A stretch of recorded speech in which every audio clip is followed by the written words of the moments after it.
Hi students, here is your Rupa ma'am with second unit, that is antennas. So what is meant by antenna? The basic definition of antenna is it is a metallic device. So that is used to transmit or radiate or it receives some radio waves is called as an antenna. So మనం అసలు antenna అంటే ఏం చెప్తాం, మనం ఇచ్చే సిగ్నల్స్ని స్పేస్లోకి పంపిస్తున్నారని space నుంచి వచ్చే సిగ్నల్స్ని మనకి ఇవ్వడానికి మనం we will use antennas. Okay, so an antenna is also called as aerial or radiator. So antenna is also called as an aerial, also a radiator. So here are some of the working principles of antenna. So basically there are two working principles of antenna. The first principle is working principle of transmitting antenna, and second one is working principle of receiving antenna. Okay, so let us see what is the working principle of transmitting antenna. So an antenna consists of an arrangement of metallic conductors, that is those are also called as electric materials. Okay, to the receiver or transmitter. అంటే మనం ట్రాన్స్మిటర్కి ముందు ఏమి ఇస్తాము అంటే ఈ set of elements ఇస్తాం అనమాట. అవి ఎలాగ మనకి కనెక్ట్ చేసి ఉంటాయి అంటే ఎలక్ట్రికల్గా కనెక్ట్ చేసి ఉంటాయి. So an oscillating current of electrons force with the atom antenna by A transmitter will create an oscillating magnetic path.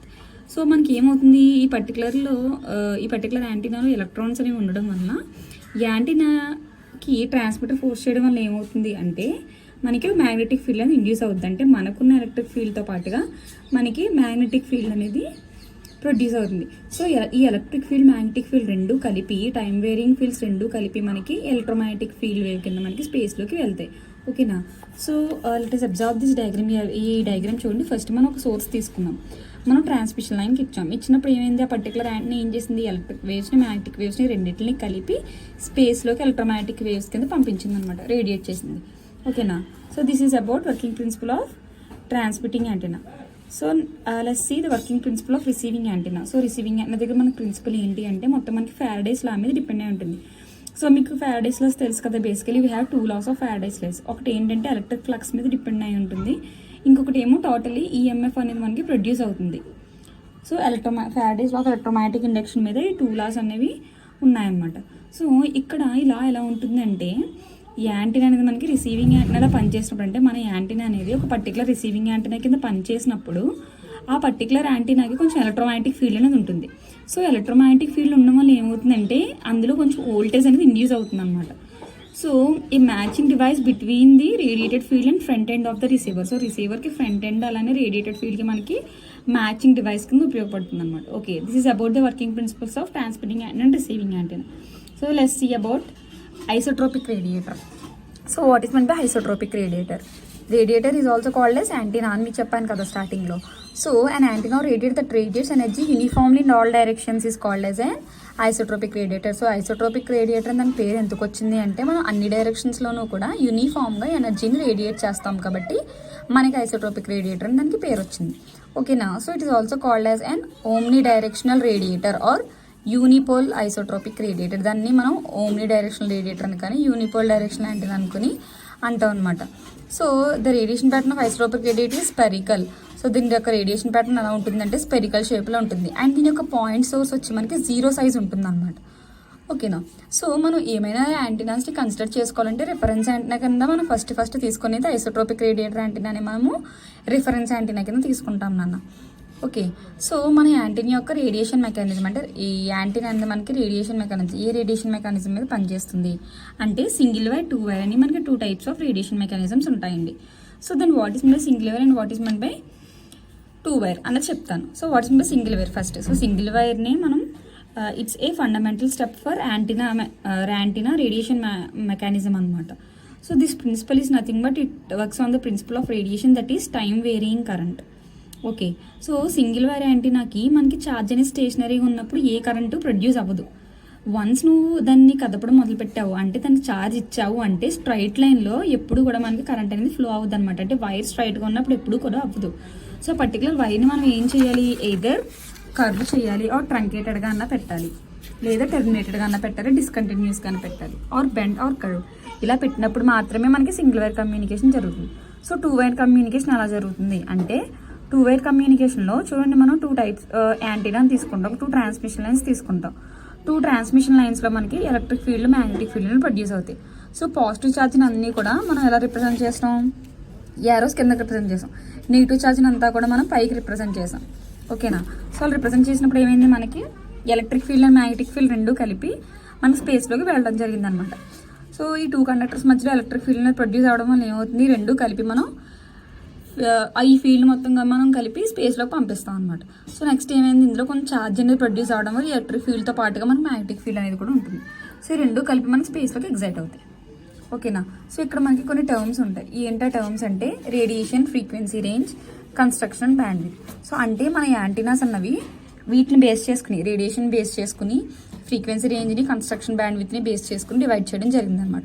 So radiation base చేసుకుని అయితే మనం ఎలా డివైడ్ చేసాం వాటిని అంటే ఐసోట్రోపిక్ రేడియేటర్స్ కింద, ఓమ్ని డైరెక్షనల్ యాంటెనాస్ కింద మనం డివైడ్ చేయడం జరిగిందండి. So based on frequency range, frequency పరంగా అయితే వీ హ్యావ్ 3 మెగాహెడ్జ్ నుంచి 3 గిగాహెడ్జ్ వరకు అయితే ఎగియూడ యాంటెనా అని, ఈ యాంటెనా అని మనం మార్చడం జరిగింది.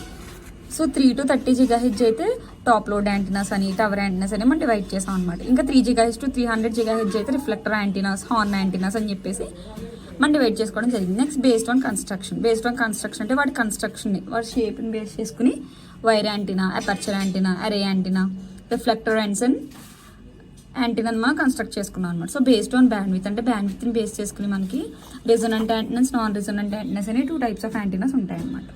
Okay. So next antenna parameters. మనకి యాంటీనా డిజైన్ చేసినప్పుడు యాంటీనా పారామీటర్స్ అనేవి మనకి చాలా ఇంపార్టెంట్ యాక్సెప్ట్ అనమాట. చాలా ఇంపార్టెంట్ కాన్సెప్ట్ యాంటీనా పారామీటర్స్ అనేవి. సో ఇక్కడ మనం కొన్ని పారామీటర్స్ అనేవి నేర్చుకుందాం.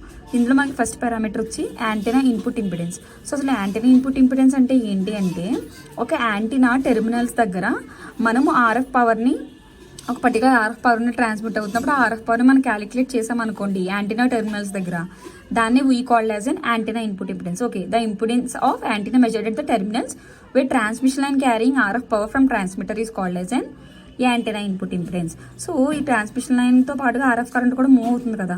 సో ఆల్టర్నేటివ్గా ఏమవుతుంది, మనకు కొంచెం పవర్ అనేది డ్రైవ్ అవుతుంది. అందుకే మనం driving point impedance of antenna అని కూడా దీన్ని అంటామండి. సో దీని ఇంపిడెన్స్ పరంగా మనం మాట్లాడుకుంటున్నాం కాబట్టి దీని ఫార్ములా ఏంటి అంటే Z is equal to R plus JX ohms. So దీని యూనిట్స్ వచ్చి ఓమ్స్ నాన్న. So Z is nothing but antenna impedance, R is nothing but radiation resistance of antenna, X is self reactance of antenna. Okay. So మనకి half wave dipole antenna, full wave dipole antenna 2 types ఉంటాయి. So మనకి half wave dipole యాంటీనాలో మన Z value ఎంత వచ్చింది అంటే 73 plus J42.45 ohms మనకి రావడం జరుగుతుంది. Okay. This is about antenna input impedance. So next parameter వచ్చి మనకి యాంటీనా బ్యాండ్విడ్త్. సో ఈ యాంటీనా బ్యాండ్విడ్త్ అనేది మనకి ఎందుకు యూజ్ అవుతుంది, యాంటీనా బ్యాండ్విడ్త్ ఎందుకు అంటే ప్యూర్లీ మనకి బ్యాండ్ ఆఫ్ ఫ్రీక్వెన్సీస్ మీద డిపెండ్ అయి ఉంటాయి. అంటే యాంటీనాకి నెంబర్ ఆఫ్ ఫ్రీక్వెన్సీస్ ఉంటాయి కదా, number of band of frequencies. So antenna bandwidth అనేది కంప్లీట్గా బ్యాండ్ ఆఫ్ ఫ్రీక్వెన్సీస్ మీద డిపెండ్ అయి ఉంటుంది అనమాట. ఓకేనా. అలానే ఇంపిడెన్స్ మీద, యాంటీనా యొక్క ప్యాటర్న్ మీద, అలానే యాంటీనా యొక్క ఇంపిడెన్స్ మీద డిపెండ్ అయి ఉంటే then we call that parameter as an antenna bandwidth. Okay. Next radiation pattern. Radiation pattern అంటే ఏంటి అంటే the graphical representation of radiation of antenna. అంటే యాంటీనా ఎలా రేడియేట్ అవుతుంది మనం మన దానికి గ్రాఫికల్గా, డయాగ్రామటికల్గా గీస్తే, అంటే గ్రాఫికల్గా దాన్ని ప్లాట్ చేస్తే we call that process as an radiation pattern. ఓకేనా. అలానే మీకు ఫీల్డ్ స్ట్రెంత్ అనేది ఎంత వస్తుంది, ట్రాన్స్మిటర్ దగ్గర ఎంత వస్తుంది, ఎంత రిసీవ్ చేసుకుంటుంది యాంటీనా, అది కూడా మీరు గ్రాఫికల్గా రిప్రజెంట్ చేస్తే that is an another definition for radiation pattern. So third డెఫినేషన్లో ఏం చెప్పాడు, స్పేస్లో ఒక 2 points తీసుకున్నారు ఎక్కడో, ఆ 2 pointsని జాయిన్ చేసి ఆ రెండింటికి కూడా గ్రాఫికల్ రిప్రజెంటేషన్ గీసారనుకోండి, that is also an another definition for radiation pattern. ఓకేనా. Next front to back ratio. So front to back ratio అంటే ఏంటి అంటే power radiated in desired direction by power radiated in opposite direction. అంటే నువ్వు తీసుకున్న డైరెక్షన్లో opposite డైరెక్షన్లో ఎంత రేడియేట్ అవుతుంది while compare to desired direction. So desired డైరెక్షన్లో కంపేర్ చేసుకున్నప్పుడు ఆపోజిట్ డైరెక్షన్లో ఎంత పవర్ అనేది రేడియేట్ అవుతుంది, దాన్ని we called as an front to back ratio. ఓకేనా. This is an another parameter of antenna. So మనకి నెక్స్ట్ వచ్చి ఫ్రంట్ బ్యాక్ యాంటీనా అయితే యూని డైరెక్షనల్ యాంటీనా, అంటే ఒక డైరెక్షనల్ యాంటీనాకి అయితే we have 80/20, that is 4:1. Okay. Bi directional అనుకోండి దానికి 50:50 అంటే 1:1 వస్తుంది అనమాట రేషియో, మన ఫ్రంట్ టు బ్యాక్ రేషియో అన్నది. సో నెక్స్ట్ మనకి radiation intensity. So radiation intensity is denoted by U. Okay. So radiation intensity అనేది దేని యాంటీనా యొక్క డిస్టెన్స్ మీద అసలు డిపెండ్ అయి ఉండదు. సో అసలు మనం దీన్ని ఎలా డిఫైన్ చేస్తామంటే it is defined as power per unit solid angle, అంటే W/SR. So SR is nothing but steradian, watts per స్టెరిడియన్లో మనం ఎక్స్ప్రెస్ చేస్తాం. ఓకే. నెక్స్ట్ పారామీటర్ వచ్చి antenna beam efficiency. Antenna beam efficiency అంటే ఏంటంటే power transmit with in the cone angle by power received by antenna. అంటే నువ్వు particular cone యాంగిల్లో ఎంతైతే పవర్ని ట్రాన్స్మిట్ చేస్తున్నావు, ఎంతైతే పవర్ యాంటీనా రిసీవ్ చేసుకుంటుంది ఆ రెండింటికి మధ్యలో రేషియోని we called as an antenna beam efficiency. Okay, next directive gain and directivity. Directive gain and directivity అంటే ఏంటంటే maximum directive gain is called as directivity. అంటే ఆ యాంటీనా అనేది పర్టికులర్ గెయిన్ ఎంత తీసుకుంటుంది అంటే మాక్సిమం డైరెక్టివిటీ ఎంత తీసుకుంటుంది దాన్ని we called as an directivity. So దీని యొక్క డెఫినేషన్ ఏంటంటే maximum radiation intensity of subject antenna by radiation intensity of an isotropic antenna. అంటే నువ్వు ఐసోట్రోపిక్ యాంటీనాతో కంపేర్ చేసుకున్నప్పుడు ఆ సబ్జెక్ట్ యాంటీనా యొక్క ఇంటెన్సిటీ ఎంత ఉందని మనం రేషియో క్యాలిక్యులేట్ చేయడమే we called as and directivity. Okay, so next power gain. So power gain is nothing but it's a direction of 4 times the ratio of radiation intensity. అంటే radiation ఇంటెన్సిటీకి power gain అనేది 4 ఇంతలు ఉంటుందన్నమాట. Okay, it is denoted by G. And power gain formula మనం ఏం చెప్తామంటే gain is equal to 4π into radiation intensity by total input power. అంటే నువ్వు తీసుకున్న రేడియస్ ఎంతైతే ఉంది రేడియేషన్ ఇంటెన్సిటీకి బై టోటల్ ఇన్పుట్ పవర్ నువ్వు ఎంతైతే అప్లై చేసావు అది. ఓకేనా? సో నెక్స్ట్ పారామీటర్ వచ్చి radiation resistance. Radiation resistance is nothing but RR is equal to power by current square. అంటే మనకి C is the ratio of power radiated by the antenna to the square of the currented feed point. అంటే feed పాయింట్కి మనకి current square ఉంటుంది అనమాట మనం తీసుకున్న పవర్కి అని చెప్పేసి చెప్తున్నాడు. So that can be expressed as RR is equal to P/I². Okay, next antenna efficiency. అంటే ఆ యాంటీనా అనేది ఎంత ఎఫెక్టివ్గా పనిచేస్తుందని మనం చెప్పాలి అంటే total radiated power to the power accepted by the antenna. అంటే టోటల్ ఎంత పవర్ రేడియేట్ అవుతుంది, నువ్వు ఎంత ఆ యాంటీనా ఎంత పవర్ తీసుకుంటుంది అన్నదాన్ని we called as an antenna efficiency. Okay, so that efficiency are is equal to P radiated by P in. దాన్ని మనం ఎలా రాసుకుంటాం ఇన్పుట్ పవర్ కింద. ఈ పీని మనం ఎలా రాసుకోవచ్చు అంటే P in is equal to P radiated plus P loss. అంటే లాసెస్ కూడా మనం కన్సిడర్ చేసుకోవాలి కదండి, అందుకని.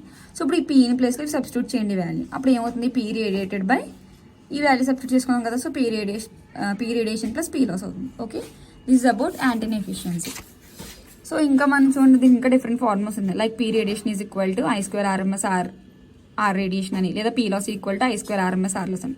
సో అంటే మనం ఆ ఫార్ములా నుంచి మనం ఎలా అయినా రాసుకోవచ్చు అనమాట. ఓకేనా? Next antenna polarisation. So polarisation అంటే ఏంటి అంటే మనకి ఎలక్ట్రోమాగ్నెటిక్ డైరెక్షన్లో ఆ పర్టికులర్ ఓరియంటేషన్ అనేది ఎలా ఉంది అని చెప్పడాన్ని we called as an polarization. So అసలు యాంటీనా పోలరైజేషన్లో పోలరైజేషన్ అంటే ఏంటి అంటే the orientation of electric field of EM wave. EM వేవ్లో పర్టికులర్ ఎలక్ట్రిక్ ఫీల్డ్ అనేది ఎలా వెళ్తుంది అని చెప్పేదాన్ని మనం యాంటీనా పోలరైజేషన్ అంటాం. ఓకేనా? సో ఇంకా మనం ఏం చెప్తున్నాం, antenna polarisation refers to the direction of the electric vector of electromagnetic wave radiate from an antenna in space. అంటే యాంటీనా దగ్గర నుంచి మన స్పేస్కి ఏదైతే లిబరేట్ అవుతుందో, ఏదైతే ఎలక్ట్రోమాగ్నెటిక్ వేవ్ వెళ్తుందో దాని యొక్క డైరెక్షన్ మనం చెప్పడం కూడా we called as an antenna polarisation. ఓకేనా? సో చూడండి, మీకు ఒక ట్రాన్స్మిటర్ తీసుకుంటే మీకు ఎలక్ట్రిక్ ఫీల్డ్ వర్టికల్గా ఇలా పోలరైజ్ అవుతుంది. లేదు మీరు హారిజాంటల్ యాంటీనా తీసుకున్నట్లయితే మనకి హారిజాంటల్గా పోలరైజేషన్ వేవ్ ఇలా ఉంటుంది అనమాట. ఓకేనా? సో నెక్స్ట్ చూడండి, డైరెక్షన్ ఆఫ్ ప్రాపగేషన్ అనేది మనకి మ్యాగ్నెటిక్ వేవ్స్ ఎలక్ట్రిక్ ఫీల్డ్స్ ఇలా ఉంటాయి కనుక మ్యాగ్నెటిక్ ఫీల్డ్స్ ఇలా అక్రాస్గా ఉంటాయి. సేమ్ ఫీల్డ్స్ పరంగా మీరు తీసుకున్నట్లయితే వేవ్స్ పరంగా ఇలా ఉంటాయి అన్నమాట. ఓకే.